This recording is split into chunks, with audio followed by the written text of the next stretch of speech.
원고는 목사님이 준비하신 말씀을 대독하는 것으로 하겠습니다. 혹시 발음상으로 경상도 발음이기 때문에 조금 우리 신준혁 집사님은 잘 알아들으실 줄 믿습니다. 고향이 동배인 분들은 잘 알아들을 수 있겠으나 이 표준말을 쓰시는 분들은 조금 거슬릴 수 있으니까 잘 이해해 주시기 바랍니다. 우리가 살아가는 인생이란 무엇입니까? 우리가 살아가고 있는 이 세상이란 과연 무엇입니까? 너무 거창한 질문 아닙니까? 여러분은 누구입니까? 그것도 너무 어려운 질문입니다. 하루하루 쳇바퀴 같이 돌아가는 이 인생을 살아가는 것도 정말 힘든 일인데 인생이 뭐냐? 세상이 뭐냐? 뭐가 뭐냐? 물으면 어떻게 합니까? 정말 그렇습니다. 인생을 살아가는 것은 만만치 않는 우리의 과업입니다.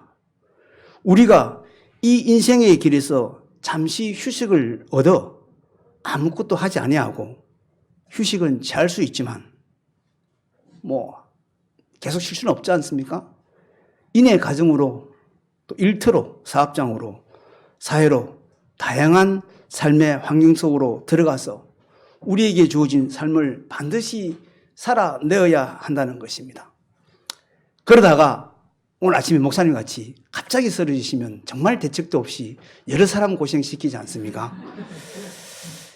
근데 현실이 된 겁니다. 갑자기 목사님 8시에 전화 와가지고 이렇게 됐는데 장로님 알아서 하세요. 이렇게 된 거예요.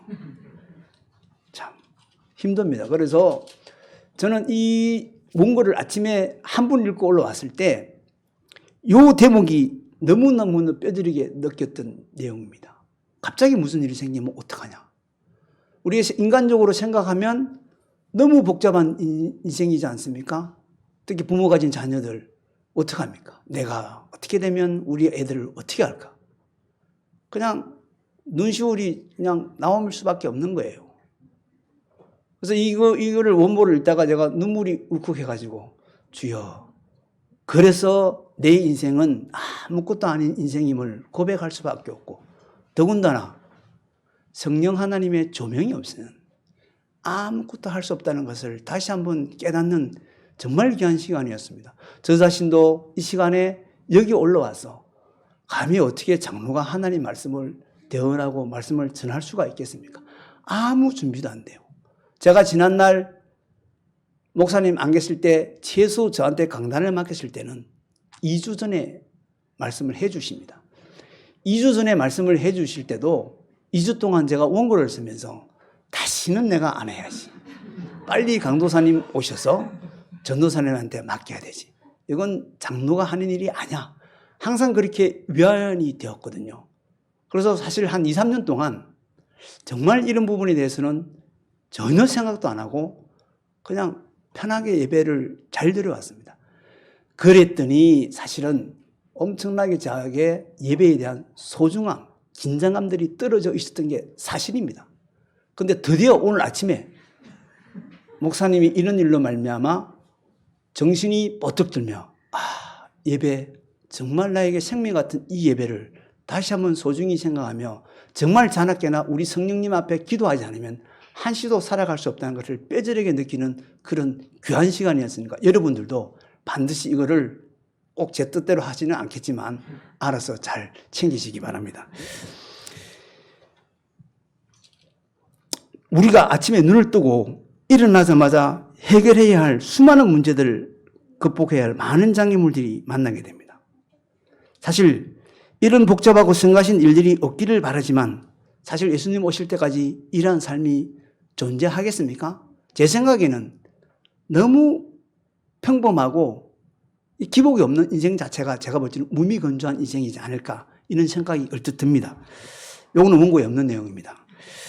자, 이런 복잡한 삶의 환경 속에서 우리는 지혜롭기를 원하고 모든 것을 잘 대처하고 처리하기를 원합니다. 그렇게 하기 위해서는 무엇보다도 스스로 노력해서 잘 알아야 하고 아는 것을 기초로 해서 판단하고 결정을 하고 행동을 해야 합니다. 옛날에 이런 말 있지 않습니까? 알아야 면장을 하지. 이런 말이 있지 않습니까? 어떻게 해야 성공한 인생을 살아갈 것입니까? 이런 질문에 도움을 주는 책이 바로 성경책 가운데서 잠언서입니다. 지혜의 서신. 그런데 여러분을 잠언을 낼 때 어떤 생각이 가장 먼저 떠오릅니까? 혹시 여러 가지 상황에 이 잠언서가 나의 처세를 대응해주는 근문과 법칙들로 기록되어 있다 이런 생각을 하십니까? 그렇다면 여러분은 잠언을 매우 오해하는 것입니다. 물론 잠언이 인간 삶의 여러 상황과 형편에 대해 매우 귀한 통찰력을 말씀들을 제공하는 것은 사실이지만 잠언은 인간의 존재의 가장 근본적인 진리를 선포한다는 것입니다. 그것이 바로 오늘 우리가 읽은 여호와를 경외하는 것이라는 말씀입니다. 여호와를 경외하는 것이야말로 우리 존재의 전부요, 우리가 살아가야 할 인생의 내용이요 목적인 것입니다. 왜 그럴 것입니까? 오늘 두 가지 본문 말씀을 가지고 말씀드리겠습니다. 첫째로 여호와 하나님을 경외하는 것만이 참된 지식과 지혜의 근본이기 때문입니다. 한 번 더 불러드리겠습니다. 여호와 하나님을 경외하는 것만이 참된 지식과 지혜의 근본이기 때문입니다. 다 함께 7절 말씀을 함께 읽겠습니다. 시작. 여호와를 경외하는 것이 지식의 근본이거늘 미련한 자는 지혜와 훈계를 멸시하느니라. 아멘. 솔로몬 왕은 여호와를 경외하는 것이 지식의 근본이라고 말하였습니다. 여기 지식의 근본이라 할 때 근본은 또 다른 번역으로 시작, 그 다음에 기초, 근거라고 이야기할 수 있습니다. 즉 결론적으로 말씀드리면 여호와 하나님을 경외하는 일이 선행되지 않고서는 참된 지식은 시작조차 할 수 없다는 것입니다. 우선 우리가 지식의 근본을 말하기 전에 여호와를 경외하는 것이 무엇을 의미하는지 간단히 생각해 보아야 합니다. 여호와를 경외하는 것은 여호와 하나님을 두려워하고 무서워하는 동시에 그 두려움과 공포를 뛰어넘어 여호와 하나님을 믿고 그리고 하나님을 향해 항상 경외와 경배와 예배드릴 때 참된 지식이 시작된다는 것입니다. 그리고 이것은 여호와 하나님께서 복을 주시고 지키시고 은혜를 베푸시고 평강을 주시는 자들만이 누릴 수 있는 진정한 축복인 것입니다. 왜 그렇습니까?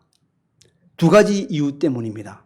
첫째는 여호와 하나님께서 지식을 창조하시는 분이기 때문입니다. 둘째는 여호와 하나님께서 그 지식을 자기 백성들에게 주시는 분이시기 때문입니다. 그러므로 하나님을 참되게 알지 못하고서는, 나아가 하나님을 참되게 믿지 않고서는 그 어떤 지식도 얻을 수가 없는 것입니다.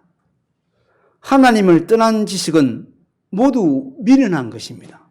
어떤 사람이 매우 뛰어난 지식과 학식을 지니고 있다 할지라도, 평가받는다 할지라도 하나님을 경외하지 않는다면 그것은 죽은 지식입니다. 그가 하나님의 생명에서 떠나 있기 때문입니다.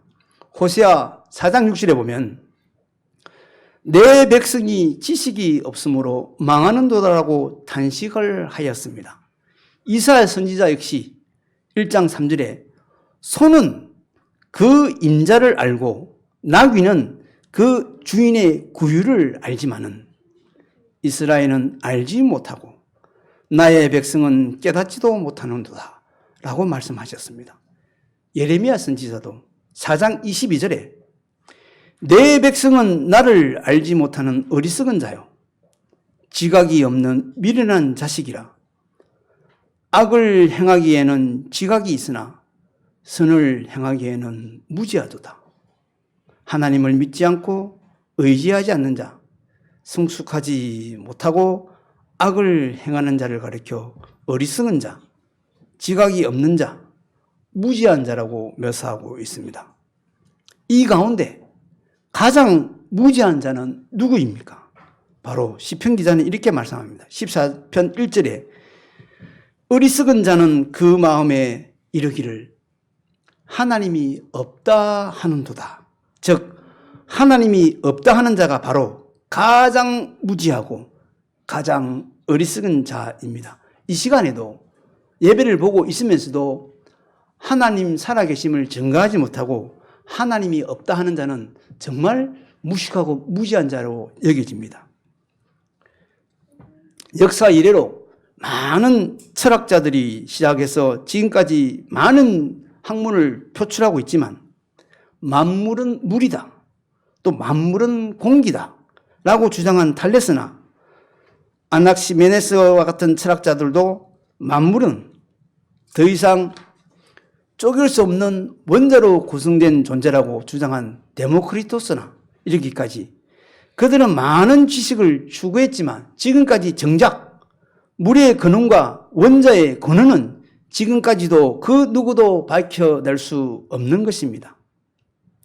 사실 과학이라는 것이 얼마나 보기에 따라서 그럴듯하게 보이지만 들어가면 들어갈수록 답이 없는 것이 과학이지 않습니까? 그래서 모든 과학자들의 마지막 존재의 목적은 역시 신은 살아있다. 그렇게 알고 있는 거 아닙니까? 바로 그것입니다. 스피노자나 헤겔 같은 철학자들이 만물이 곧 신이요, 범신론이죠. 신이 곧 만물이라고 주장하므로 자연과 신을 동일시하는 범신론의 오리에 빠져 있는 것입니다. 이에 대해 성경은 여호와를 경외하는 것이 참된 지식의 시작이요 근본이라고 선포합니다. 성경은 하나님께서 이 세상에 존재하시고 자연 만물 가운데 존재하시지만 자연은 신이 아니고 세상 신이 아니라고 선포합니다. 하나님은 인격적인 신이시며 이 세상에 자연 만물을 창조하신 분이시기에 세상은 하나님의 그저 피조물에 불과한 것입니다. 창세기 1장 1절에 태초에 하나님이 천지를 창조하시느라 얼마나 단순하면서도 운명적인 말씀입니까? 이것보다 더 표현적인 단서가 있겠습니까? 그러기에 또한 바울께서는 로마서 1장 25절에 말하고 있는 것처럼 썩지 아니하시는 하나님의 영광을 썩어질 피조물의 형상으로 바꾸는 것은 진리를 거스로 바꾸는 우상 숭배에 불과하다고 전하고 있습니다. 그러므로 온 세상을 창조하시고 사람을 지으신 하나님을 참되게 의존하지 않고서는 이 세상을 이해할 지식을 얻을 수가 없는 것입니다. 하나님을 믿지 않고서는, 하나님을 경외하지 않고서는 이 세상의 의미를 이해할 수가 없는 것입니다. 하나님께서 삼위일체로 존재하시기에 이 하나님을 알지 않고서는 이 세상에 존재하는 유일성과 다양성을 이해할 수가 없는 것입니다. 유식한 과학자를 포함해 그 어떤 인간도 자신의 지성과 경험과 관찰에 근거해서 이 세상과 우주를 파악하려는 시도는 교만한 우상숭배에 지나지 않는 것입니다. 여기서 제가 말씀드릴 수 있는 결론은 하나님 없이는 아무런 지식도 아무런 지혜도 얻을 수 없다는 것입니다. 그것이 바로 여호와를 경외하는 것이 지식의 근본이요 라는 말씀의 주요 의미인 것입니다. 하나님은 지식의 창조주시요 우리에게 지식을 허락하시는 분이시지만 우리가 그 지식을 온전히 받아들이려면 먼저 하나님이 누구인지, 하나님이 무슨 말씀을 우리에게 전해주셨는지 겸손히 받아들여야 합니다.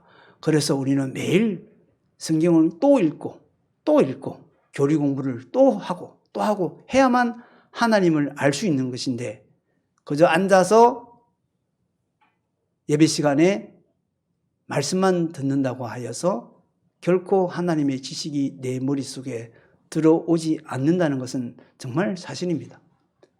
저나 여러분이나 저 나이 연배 정도 되면 제가 계산을 해보니까 한 30년 정도 신앙생활 최소 하잖아요. 일주일에 3번씩 설교를 들으면 10,000번을 들었어요. 10,000번. 스당케 3년이면 풍을 얻는다고 그랬는데 3년을 10번을 나고 30년을 들었지만 내 머릿속에 과연 얼마나 하나님 말씀이 남아있는지, 여기 이 자리를 떠나가게 되면 그냥 성경 덮어버리고 말씀은 어디에 간지 없고 그 다음 주일날 그 성경책 든 가방 그대로 가지고 있는 사람이 저 자신도 옛날에 그랬습니다. 고백합니다.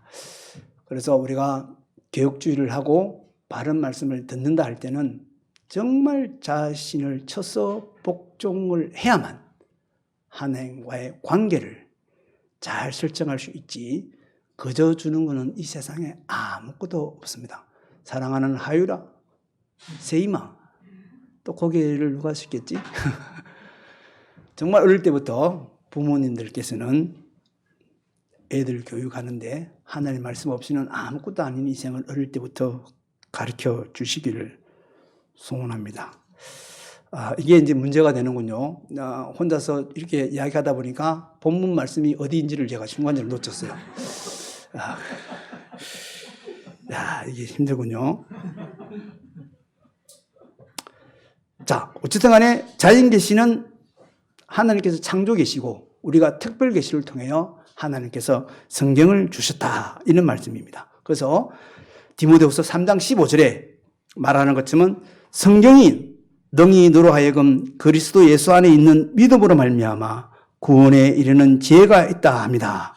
그러므로 우리가 믿음의 눈으로 하나님이 창조하신 자연과 하나님의 특별한 계신 성경을 본다면 우리는 온 우주와 만물에 대한 참된 지식을 얻으며 진정으로 지혜로운 자가 될 것입니다. 따라서 여호와를 경외하는 것만이 우리에게 진정한 인생의 지식과 지혜임을 깨닫고 겸손히 기도하는 자세로 주어진 여러분의 인생을 기쁘고 감사함으로 살아가시기를 주님의 이름으로 축원합니다. 둘째로, 우리를 참된 지식과 지혜로 이끄시는 여호와 하나님을 경외하는 것만이 인생의 참된 목적입니다. 한 번 더 말씀드리겠습니다. 우리를 참된 지식과 지혜로 이끄시는 여호와 하나님을 경외하는 것만이 인생의 참된 목적입니다. 본문 말씀 8절 9절을 다 함께 읽겠습니다. 시작. 내 아들아, 내 아비의 훈계를 들으며 내 어미의 법을 떠나지 말라. 이는 내 머리의 아름다운 관이요 내 목의 금사슬이니라. 아멘. 여호와를 경외하는 것이 지식의 근본이라 말한 후에 솔로몬 왕은 아비의 훈계를 듣고 어미의 법을 떠나지 말라고 합니다. 여기서 어미의 법은 율법이신 거죠. 이는 하나님의 권면의 말씀을 부모가 자녀를 가르치는 교훈의 말씀으로 비유하시는 말씀입니다. 우리에게는 실로 우리를 가르치는 많은 분들이 있습니다. 학교에는 교사들, 학생들을 가르치는 선생님들이 있습니다. 교회는 목사님께서 하나님의 백성들에게 말씀을 가르치는 교사입니다. 그리스도인의 부모는 자녀들에게 신앙을 전수하는 선생님입니다. 학교의 교사나 교회의 목사님이나 가정의 부모님들, 모든 존재가 우리에게 시사하는 것은 무엇입니까? 바로 가르치는 자와 배우는 자가 있다는 것입니다. 더 나아가 교사처럼, 목사님들처럼, 부모님들처럼 우리를 가르치시는 하나님이 계시다는 지식을 알려주는 것입니다. 이것을 우리는 신앙의 유비 또는 유추라고 부릅니다. 눈에 보이는 것을 통해서 보이지 않는 것을 유추하게 한다는 말입니다. 우리가 조금만 눈을 뜨고 지각의 문을 열어서 신앙의 유비를 통해 생각이라는 걸 할 줄 안다면 하나님이 계시지 않는다고 어리석게 말할 수가 있겠습니까? 솔로몬 왕은 8절에서 우리에게 들으며 떠나지 말라고 명령하십니다. 이는 피조물인 인간이 창조주이신 하나님께 마땅히 보여야 할 우리의 순종인 것입니다. 여호와를 경외하는 것은 지식과 지혜의 근본일 뿐만 아니라 인간이 살고 행동하고 순종해야 할 존재적인 목적인 것입니다. 우리는 왜 하나님의 훈계를 들으며 하나님의 법들을 떠나지 않아야 합니까? 그것은 하나님 자신이 지혜이시며 또한 그 지혜의 하나님께서 주시는 훈계와 법도만이 참으로 죄와 죽음의 저주에 빠진 우리를 구원하여 주시기 때문입니다. 하나님은 너무나 지혜로우셔서 인간이 불성종과 죄와 반역으로 이 망가뜨린 세상을 그냥 보시고 방치하지 않고 계시는 것입니다. 하나님의 지혜는 그것을 다시 회복하시는 지혜인 것입니다. 하나님을 떠난 인간이 망쳐놓은 하나님과 인간과의 관계를 다시 회복시키는 지혜입니다. 죽음과 심판을 향해 달려가는 죄인들을 돌이키시는 하나님의 지혜이신 것입니다. 바울은 이 지혜를 가르쳐 그리스도의 십자가라고 부릅니다. 고린도전서 1장 21절로 25절 말씀에 바울은 이렇게 말합니다. 하나님의 지혜에 있어서는 이 세상이 자기 지혜로 하나님을 알지 못하므로 하나님께서 전도에 미련하는 것으로 믿는 자들을 구원하시기를 기뻐하셨도다.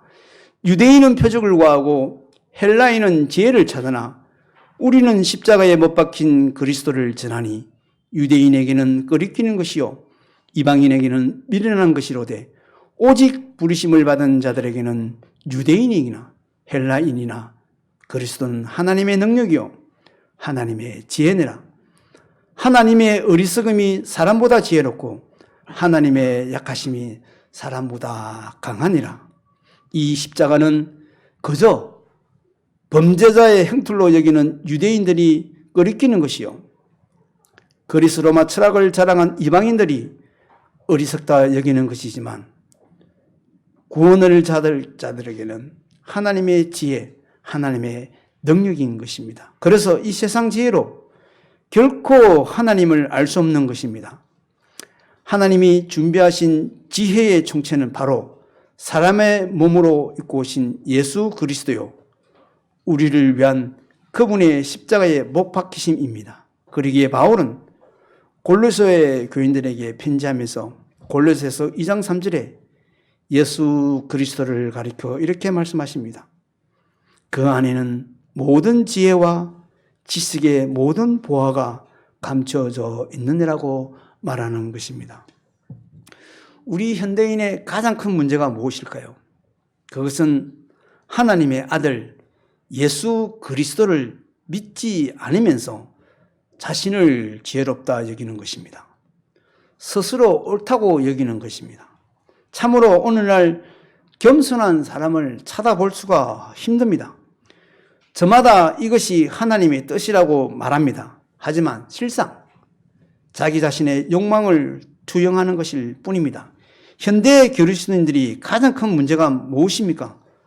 스스로 교만해져서 하나님 말씀을 마음대로 해석하고 주장하는 것입니다. 코로나19 시대에 지금 현재 우리 일어나고 있는 현상이지 않습니까? 어떤 사람은 오직 목숨을 걸고 예배를 사수해야 한다며 현장 예배를 고집합니다.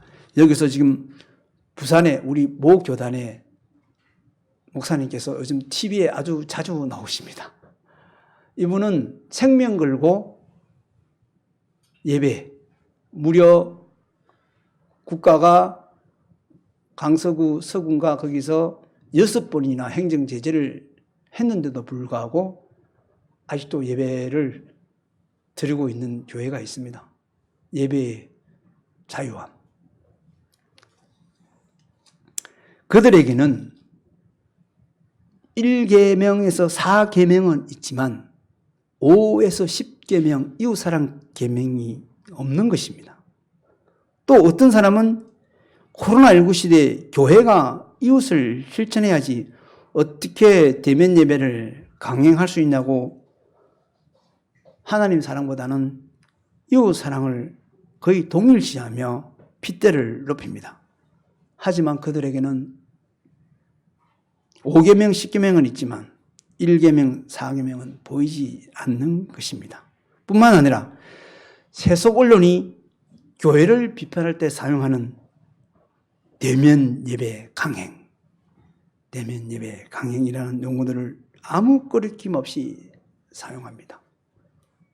사실 그분들이 우리의 입장을 어떻게 이해할 것입니까? 저 자신도 가장 친한 친구들이 요즘도 교회를 가냐? 그럼 뭐라고 이야기해야 되겠습니까? 우리는 항상 말씀을 배울 때 이 주일 한 날을 위해서 6일을 살라고 이렇게 우리가 말씀을 받았는데 어느 날 갑자기 세상의 환경 때문에 그 한 날을 위해서 살아온 인생들한테 너 거기 가지 마. 그러면 우리 보고 뭐 어떡하라는 겁니까? 그래서 제 결론은 주여 불쌍히 여겨주시고 긍휼을 베풀어 주시옵소서. 어떤 환경에 있든지 간에 저를 옥새로 잡아두지 마시고 언제나 하나님 말씀 앞에 새롭게 변화되어 늘 정결한 마음으로 주님께 가까이 가게끔 기도할 수밖에 없는 것이 저의 고백입니다. 할 수 있는 게 아무것도 없어요. A를 취하면 B가 욕하고 B를 취하면 A를 욕하는 인생들이지 않습니까? 그러나 중요한 것은 A든 B든 우리가 다 그리스도 안에 있기 때문에 서로를 위하여 기도하고 합력하여 선을 이루는데 초점을 맞춰야 된다고 저는 그렇게 생각합니다. 이런 상황 속에서 그리스도인들은 뱀같이 지혜롭고 비둘기같이 순결해야 할 것입니다. 하나님 사랑을 훼손하지 않으면 이웃 사랑을 어떻게 실천해야 할 것인지 정말 겸손히 생각하고 또 생각해야 합니다.